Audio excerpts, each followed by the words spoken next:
আমরা দায়ী করছি শেখ হাসিনা এবং তার গোলামদের, স্বরাষ্ট্রমন্ত্রী এবং তাদের পুলিশের লোকদেরকে, তাদেরকে আমরা দায়ী করছি।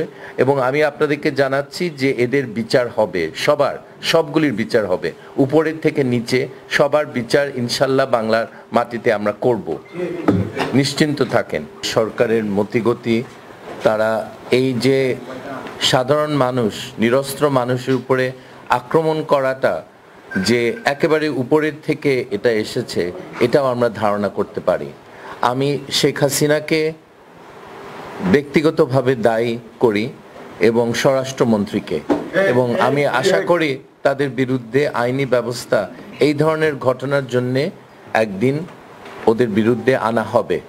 আপনারা ভাবছেন এটা কি করে হয়, রাষ্ট্রপ্রধানের বিরুদ্ধে কি করে এই ধরনের আইনি ব্যবস্থা হয়? আপনাদেরকে জানায় ইজিপ্টে হয়েছে, টিউনিজিয়াতে হয়েছে, আরো অনেক দেশে হয়েছে। রাষ্ট্রপ্রধান ক্ষমতাচ্যুত হলে তার বিরুদ্ধে আইনি ব্যবস্থা নেওয়া যায়। সাধারণ মানুষের বিরুদ্ধে তারা যে ধরনের কাজ করেছে, হত্যা এবং আক্রমণ, সেটার জন্য তাদেরকে দায়ী করা যায়। এখন একটা ব্যাপার হলো, আমাদের মিডিয়াতে ঠিক সেরকম কভারেজ আমরা পাইনি। এখন আমি যেটা আপনাদেরকে সবাইকে আমি জিজ্ঞেস করব, এখানে টেলিভিশন স্টেশন কতজন আসছে? আমি দেখেছি 2 জন এসেছে, রাইট? আমাদের 3 জনের এটিএনও আসছে, 3-4 জন এসেছে। তো কতগুলি মিডিয়া আছে? আস্তে আস্তে আপনারা ইররেলেভেন্ট হয়ে যাবেন এই দেশে। খবরের জন্য লোকে সোশ্যাল মিডিয়াতে দেখবে, কারণ আপনারা খবর দিতে পারেন না। খবরের কাগজে আমি জানি আপনারা খবর দিতে চান কিন্তু পারেন না। মালিকানা তো সব আওয়ামী লীগ পন্থী লোকের, এটা আমরা জানি। খবরের কাগজের ব্যাপারটা কি, অনেক ধরনের তারা স্বাধীনতার পক্ষে টুকটাক খবর দেয়, কিন্তু আসল কথা হলো কয়েকজন খবরের কাগজের মালিক, তারা শত শত কোটি টাকার মালিক হয়েছে এই সরকারের অধীনে। আপনারা কি ভাবছেন তারা এই সরকারের বিরুদ্ধে সত্যি একটা শক্ত অবস্থান নেওয়ার মতো তাদের সেই সাহস আছে, সেই মানসিকতা আছে? কখনো না। তারা কোটিপতি হয়েছে এই সরকারের অধীনে এবং এই সরকারের গোলামি তারা করবে। এটা আমি আপনাদেরকে বলছি, এটা গণমাধ্যমের বিরুদ্ধে কথাটা না, কয়েকজন মালিকের বিরুদ্ধে আমি বলছি। তারা কেন এই কাজটা করছে তারা খুব ভালো করে জানে। তারা ধনী হয়েছে এই সরকারের অধীনে, এটা মনে রাখবেন কথাটা। এখন একটা দেশের মানুষের সাহসের উপরে সবকিছু নির্ভর করে। আমরা যদি ভীতু হই তাহলে আমরা সত্যি করে স্বাধীনতা পাবো না। আমরা এখন বাইরের দিকে তাকিয়ে আছি, বাইরের লোক এসে আমাদেরকে স্বাধীনতা দিবে। 71-এও কিন্তু একই অবস্থা ছিল, আপনারা যদি মনে রাখেন, যে বাইরের সাহায্য আমরা কখনো চাইনি, এই কথা আমাকে একজন বলেছে। আমি মনে করি সে 71-এর বোধহয় ইতিহাসটা পড়েনি। বাইরে তারা সাহায্য করবে কিন্তু সব দেশ করবে না। আপনারা যেই দেশের দিকে তাকিয়ে আছেন, পশ্চিমা দেশের সবগুলি কিন্তু শক্ত অবস্থান নিচ্ছে না।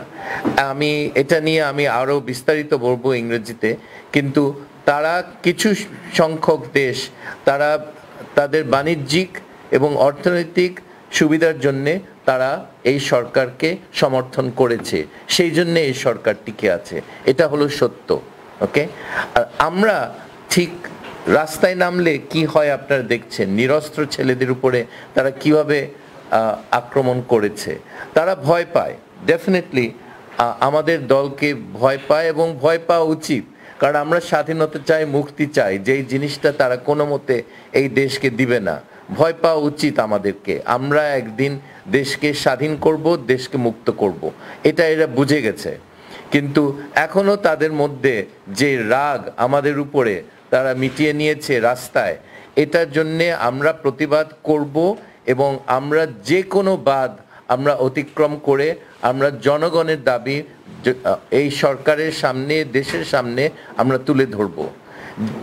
জিনিসের দাম যে বেড়েছে, এটা নিয়ে যে একটা প্রতিবাদে আক্রমণ হবে, আমি আমার 3টা বন্ধুর সাথে আলাপ করলাম, একজন পাকিস্তানি, একজন শ্রীলঙ্কান আর একজন ভারতের। তারা বললো এটা তো আমাদের দেশে এই ধরনের আক্রমণ তো হতে পারে না। একটা নিরস্ত্র শান্তিপূর্ণ মিছিলের উপরে আমাদের পুলিশ, আমাদের সরকার সাহসী করবে না। কিন্তু তাদের তো সমস্যা একটা আছে, একটা তফাৎ আছে। তাদের হলো গণতান্ত্রিক সরকার, এটা হলো একটা স্বৈরাচারী, যেটাকে মানুষ ফ্যাসিস্ট বলে, সরকার। সো তফাৎটা সেখানে। আর জিনিসপত্রের দাম যে বেড়েছে এটা তো সবাইকে এফেক্ট করছে, সবার কষ্ট হচ্ছে, জনগণের। আরেকটা জিনিস আপনার সাংবাদিকরা ঠিক খেয়াল করেননি, একটা খুব গুরুত্বপূর্ণ আর্টিকেল, আপনার আর্টিকেল পড়েন কিনা, উঠেছে কিছুদিন আগে আমাদের মুদ্রাস্ফীতির হার নিয়ে। এটা যেটা সরকার আমাদের সামনে তুলে ধরছে এটা একটা মিথ্যা। 5% না, আমাদের মুদ্রাস্ফীতির হার 12-14 এই রকম সংখ্যা। সো এইরকম সংখ্যায় জিনিসের দাম বাড়লে মানুষ এর কষ্ট হয়। 5% খুব সিরিয়াস ইনফ্লেশন না, কিন্তু 12-14 অনেক সিভিয়ার ইনফ্লেশন, এবং এই ব্যাপারে সরকার ধামাচাপা দিয়েছে অনেকটা, এবং আপনাদের সাংবাদিকদের মধ্যে এটা নিয়ে কৌতূহল মনে হয় নেই। সো আপনারা জনগণের যে কষ্টটা আপনাদের পক্ষে এটা বোঝা সম্ভব না, তো সরকার এটা করে যাচ্ছে। তা আমি এই পর্যন্ত আমি এখানে বলবো, আমরা একটা প্রতিবাদ জানাচ্ছি, আমরা দায়ী করছি শেখ হাসিনা এবং তার গোলামদের, স্বরাষ্ট্রমন্ত্রী এবং তাদের পুলিশের লোকদেরকে, তাদেরকে আমরা দায়ী করছি, এবং আমি আপনাদেরকে জানাচ্ছি যে এদের বিচার হবে, সবগুলির বিচার হবে, উপরের থেকে নিচে সবার বিচার ইনশাল্লাহ বাংলার মাটিতে আমরা করব, নিশ্চিন্ত থাকেন। আর আরেকটা হলো, আমি এখন ইংলিশে কিছু কথা বলবো। We are living in a police state in Bangladesh. Some people have understood it, but yesterday's attack on a peaceful demonstration protesting price hikes in Bangladesh demonstrates the kind of country we live in. We do not have our constitutional right to demonstrate on any issue, and that we attempted to hold a peaceful demonstration at Shohid Minar. The police did not allow that, and we were forced out onto the streets. We had a lot of people with us because a lot of people are affected by the price hikes. Most people in Bangladesh, they do eat rice, and the price of rice and other goods has gone up into a very high level, and the government is failing to control these prices through bad economic management, through total incompetence. Some people call us the opposition, but we are not the opposition. We are the resistance to a fascist dictatorship.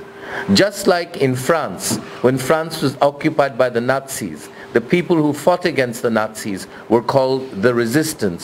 We are the resistance to Sheikh Hasina's rule.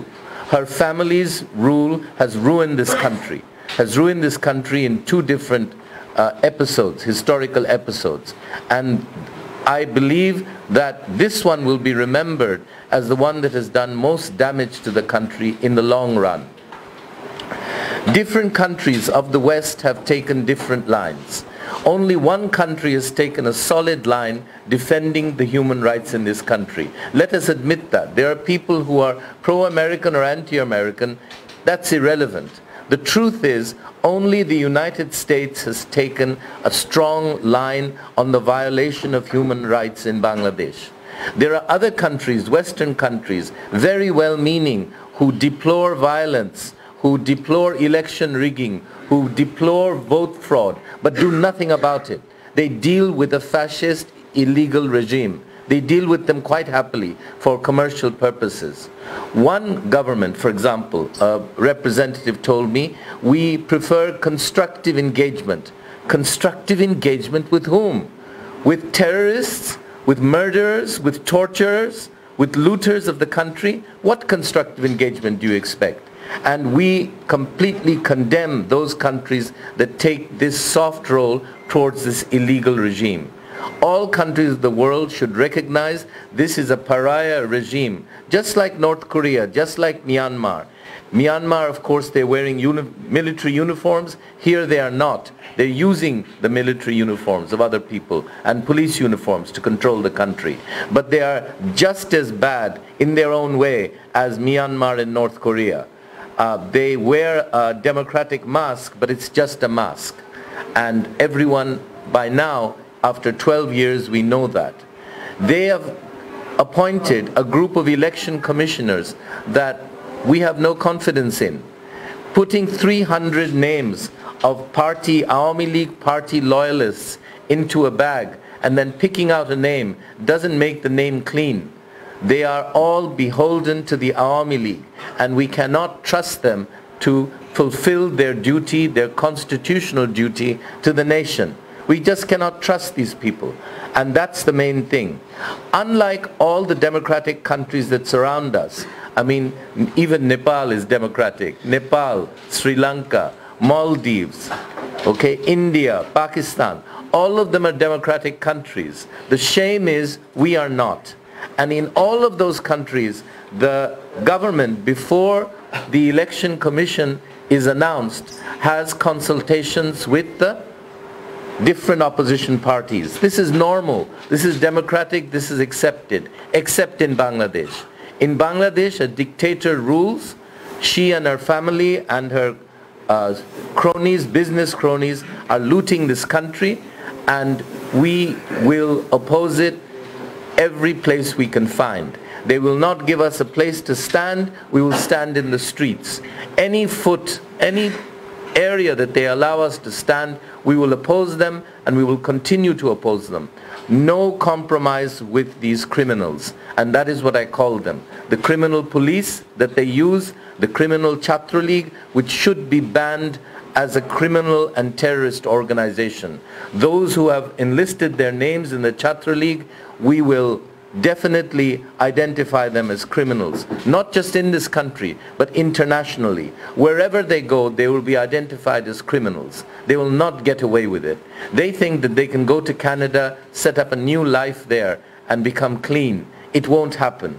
We will find them, and we will identify them. And inshallah, we will punish those that we find for their crimes against the people of Bangladesh. So, it is very important for the press to realize that the media is bifurcated now.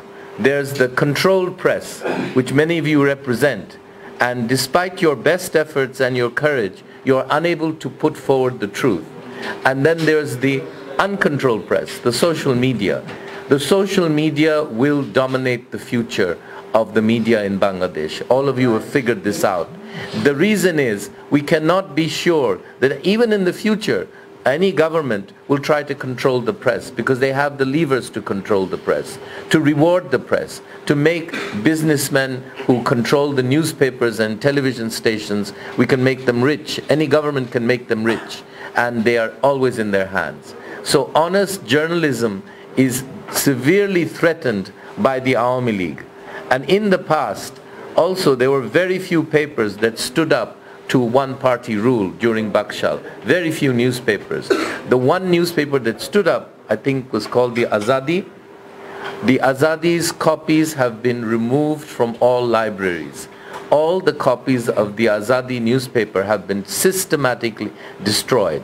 Well, the government thinks it can rewrite history, that it can erase the dark pages of one-party rule. I promise you they will not be able to do so, and in fact their misrule and their propaganda about the liberation war and who fought in the war and what role they played in the war is going to be overturned, and overturned very soon. You are not going to have to wait very long for the overthrow of this government, inshallah. But our people must stand firm, and they must show courage. It is a scary thing to face people with guns and sticks and iron rods. It is a very frightening thing. I've done it a few times, and I'm always impressed by my fellow leaders. They willingly throw themselves into the battle. Sometimes people have to take a risk. Getting freedom, we cannot get freedom for our country. We cannot just have it handed to us on a plate by the United Nations or the United States. We have to fight for it, and we have to fight for it with these hyenas. If you're not willing to fight for your freedom, it isn't worth much, I promise you. It's not going to be a real freedom. You fight for it, you earn it. And I urge the people of Bangladesh to support those who are fighting for freedom, who are taking risks, who are in hospital today because of the fight for freedom. Please support them. It's vital that you do. Just kind words about them is not enough. So with these words, I will end my speech here, but it is intended for all of you and also for our friends abroad. Those who are living in England, in Canada, in the United States, must write to their public representatives and call on the liberal parties of the world to support freedom and democracy in Bangladesh. What do I mean by liberal party? The Liberal Party in the UK, it's a simple one. The Liberal Democratic Party in Germany. Write to them. They will help, because injustice anywhere is unacceptable to these parties. So I'd like you to, all of you who are listening to this from abroad, please write to your public representative to speak up for freedom, justice, and democracy in Bangladesh. Thank you very much.